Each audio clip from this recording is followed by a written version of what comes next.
Namakkal kidney திருட்டு வழக்கில் கைது செய்யப்பட்ட மேலும் இருவரை மருத்துவ பரிசோதனைக்கு பின் நீதிமன்றத்தில் ஆஜர்படுத்த சிறப்பு புலனாய்வு குழுவினர் அழைத்து சென்றுள்ளனர். இது பற்றிய மேலும் விவரங்களை எமது செய்தியாளர் சதாசிவம் வழங்க கேட்கலாம். சதாசிவம், விவரங்கள் என பதிவு பண்ணுங்க.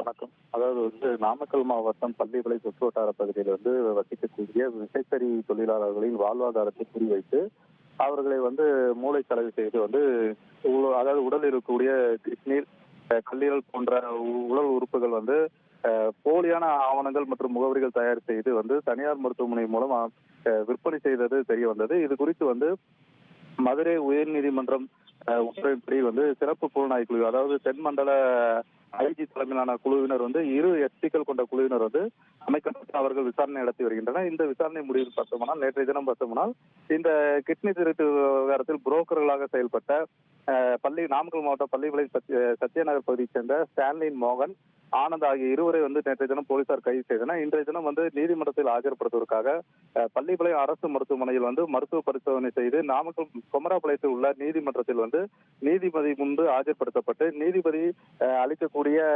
நீதிமன்ற காவலுக்கு உட்படுத்தப்பட்டு பின்னர் சிறைக்கு போலீசார் கொண்டு செல்ல உள்ளனர்.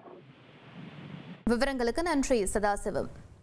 1,23,00,000 மனங்களை வென்ற தந்தி டிவி யூடியூப் சேனல். தவிர்க்க முடியாத தம்ப்நெயில்ஸ், கலக்கலான கான்டென்ட்ஸ். நீங்களும் இந்த குடும்பத்தில் இணைய இப்பவே சப்ஸ்கிரைப் பண்ணுங்க. அசுரபலம் கொண்ட எங்கள் டிஜிட்டல் கரங்களில் உங்கள் விளம்பரங்களை சேர்க்க வாட்ஸ்அப் பண்ணுங்க. 8939888378.